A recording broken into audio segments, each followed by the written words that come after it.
Today I'm looking at a piece by Mexican composer Lara.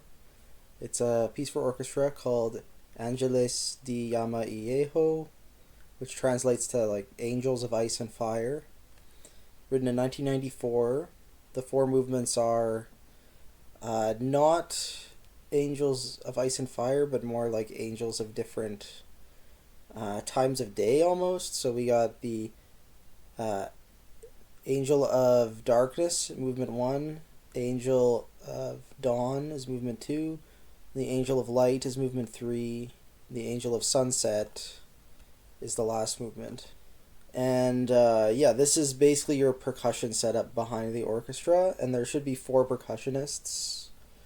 And then 7, actually there's 3 additional percussionists behind the audience. Oddly, Lara lists a different instrumentation for each movement, so I'm just going to go through them here. So movement 1, you need 3-3-3-3, 4-2-3-1, 4 percussionists, 2 harps, violins, 2 harps and then strings. And percussion 1 is just on bass drum, percussion 2 is on vibraphone timbales, percussion 3 is on triangle 1, cymbal 1, tam-tam 1, percussion 4, triangle 2, cymbal 2, tam-tam 2.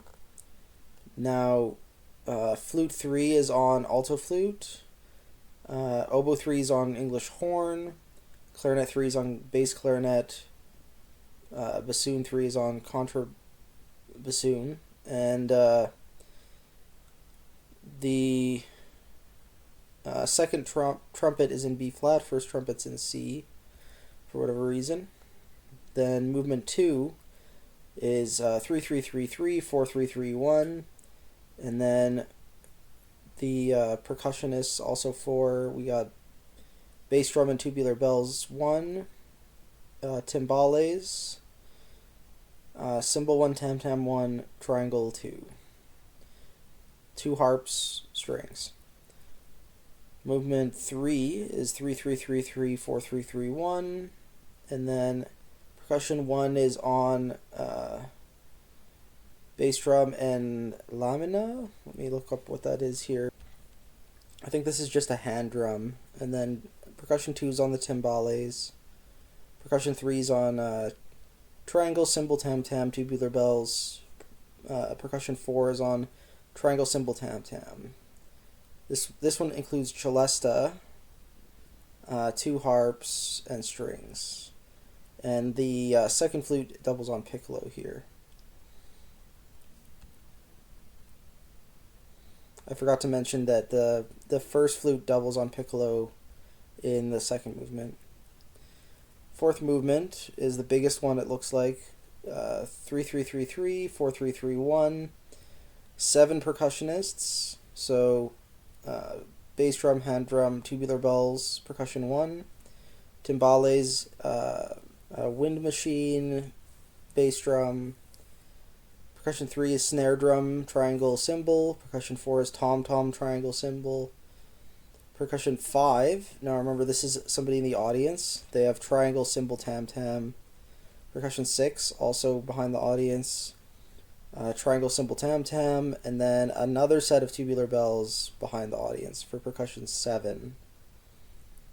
So yeah, if you look at the whole thing, it seems like if you want to put this whole thing on, you need triple winds, 4-3-3-1 for the brass, and you need 4 percussionists and a celesta and 2 harps on stage, and then 3 percussionists off stage. It's a little bit ungainly having everything laid out one movement at a time like this, but it is what it is. I guess each one of these movements is a standalone piece in Lara's mind. If you want to get Lara's bio, this is the episode to go to. The first piece of hers we covered was a string quartet months ago, and this piece was for a long time the only piece of hers I had taken the time to listen to, and I really liked it when I first heard it.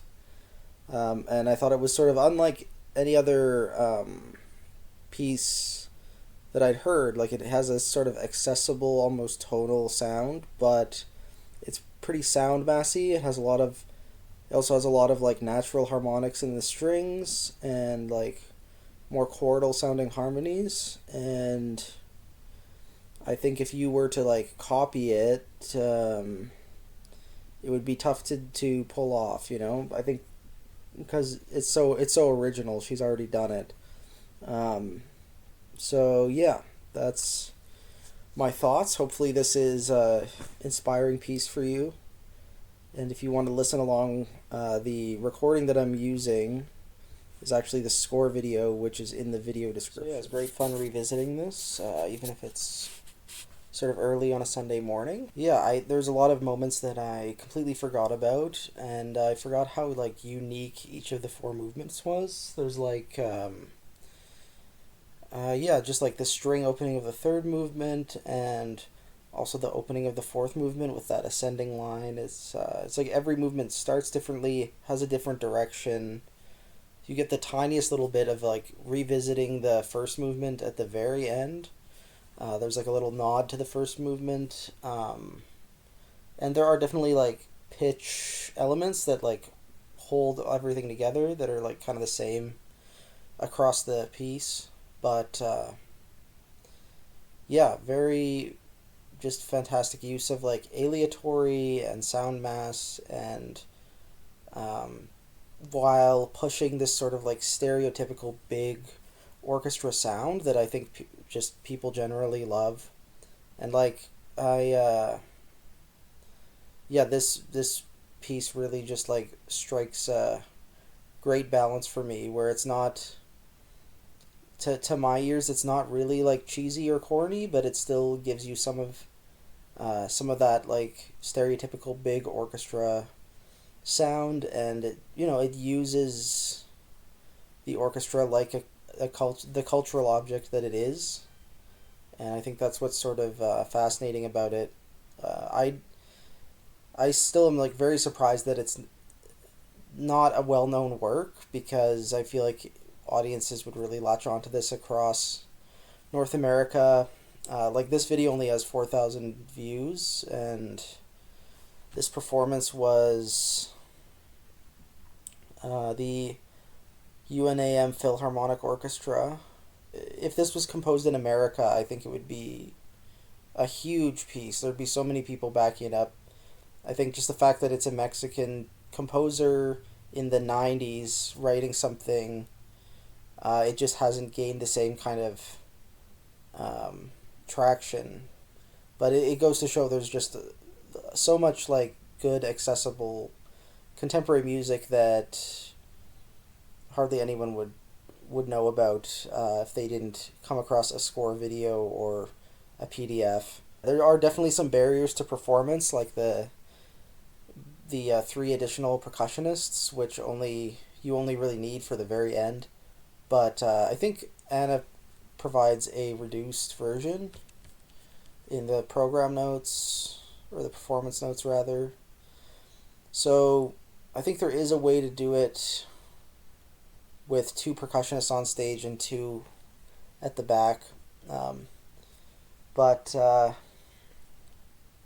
yeah, I think my favorite movement is probably the second one. I think it has like all these beautiful aleatoric movements. It's the most interesting looking in the score, and it's one of the longer ones. And also the second movement, what's great about it is just a slow build from a single voice all the way until the full orchestra. So I think it could stand alone better than some of the other ones maybe. Like the third movement loses me a little bit with the like 4/4 marching stuff, and similarly the first movement is all about that like motive, and it's a little bit too melodic for me. I just really think the second one is like nice. Like, it takes everything you heard in the first movement and it amps it up even more. So yeah, that's my take on Ángeles de llama y hielo. by Lara.